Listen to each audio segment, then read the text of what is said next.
ఏపీలో మద్యం అక్రమాల గురించి ఎంత చెప్పినా తక్కువే. సరసమైన ధరలకు నాణ్యమైన ధరలకు ఇస్తామంటూ చంద్రబాబు ఎన్నికలప్పుడు ఊరువాడ ప్రచారం చేశారు. సంక్షేమ పథకాలేవి అమలు చేయకుండా మద్యాన్ని మాత్రం డోర్ డెలివరీ చేస్తున్నారు. పైగా తక్కువ ధర అనేది ఓ మాయగా మిగిలిపోయింది. ఎంఆర్పీ కంటే కూడా అదనంగా ఇష్టం వచ్చినట్టు వసూలు చేస్తూ దోచుకుంటున్నారు. వీధి వీధిన బెల్ట్ షాపులు పెట్టి ప్రజల్ని ఎడాపెడా దోచేస్తున్నారు. ముఖ్యమంత్రి చంద్రబాబు మాటలకు చేతలకు పొంతన లేకుండా పోతోంది. అక్రమార్కుల తాట తీస్తా, ఎక్కడైనా బెల్ట్ షాపు ఉంటే 5 లక్షల రూపాయల జరిమానా విధిస్తా, టీడీపీ ఎమ్మెల్యేలు కూడా జాగ్రత్తగా ఉండాలంటూ ముఖ్యమంత్రి చంద్రబాబు నాయుడు పదే పదే హెచ్చరికలు జారీ చేస్తుంటారు. రాష్ట్ర వ్యాప్తంగా మద్యం ఏరులై పారుతున్నా, విచ్చలవిడిగా బెల్ట్ షాపులు, అక్రమ మద్యం విక్రయాలు జరుగుతున్నా చూసి చూడనట్లుగా వదిలేస్తున్నారు. ఎందుకంటే మద్యం షాపులు, బెల్ట్ షాపులు నిర్వహిస్తున్నది సాక్షాత్తు మంత్రులు, ఎమ్మెల్యేలు, వారి ముఖ్య అనుచరులే. ఉమ్మడి అనంతపురం జిల్లాలోని 14 అసెంబ్లీ నియోజకవర్గాల్లో ఎటు చూసినా బెల్ట్ షాపులే కనిపిస్తున్నాయి.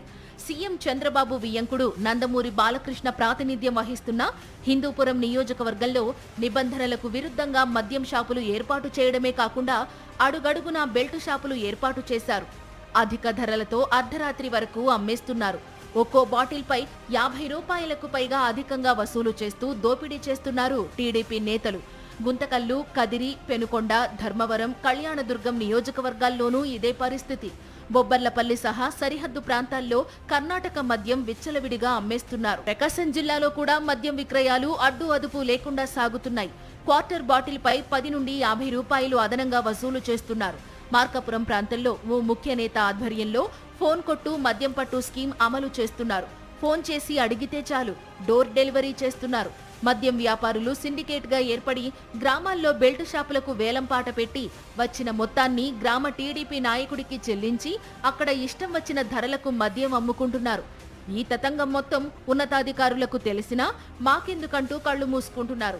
ఏలూరు జిల్లాలో కూడా గ్రామానికి 3 చొప్పున బెల్ట్ షాపులు ఏర్పాటు చేసి తాగినోడికి తాగినంత అన్నట్లుగా మద్యం అమ్మేస్తున్నారు. గ్రామాల్లో మద్యం షాపులు ఏర్పాటు చేయడానికి వీల్లేదు.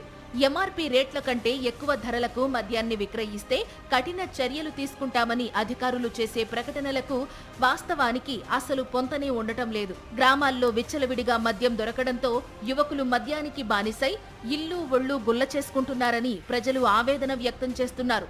జీలుగుమిల్లి మండలం పి రాజవరంలో మద్యానికి బానిసై అనారోగ్యంతో కాకాని వంశీ అని 24 ఏళ్ల యువకుడు మృతి చెందిన ఘటన ఇప్పటికే జిల్లాలో కలకలం రేపింది. పేదలకు రేషన్ డోర్ డెలివరీ ఆపేసిన కూటమి ప్రభుత్వం మద్యాన్ని మాత్రం డోర్ డెలివరీ చేస్తోంది. ప్రజల్ని మద్యం మత్తులో ముంచి పాలకులు మాత్రం మామూళ్ల మత్తులో జోగుతున్నారని ప్రజలు ఆగ్రహం వ్యక్తం చేస్తున్నారు. వైఎస్ఆర్సీపీ ప్రభుత్వంలో మద్యం అమ్మకాలు తగ్గించడానికి షాపుల సంఖ్య తగ్గిస్తే కూటమి ప్రభుత్వం వచ్చాక వీధి వీధిన బెల్ట్ షాపు పెట్టింది చాలక ఏకంగా ఇంటికే పంపిస్తున్నారని మండిపడుతున్నారు.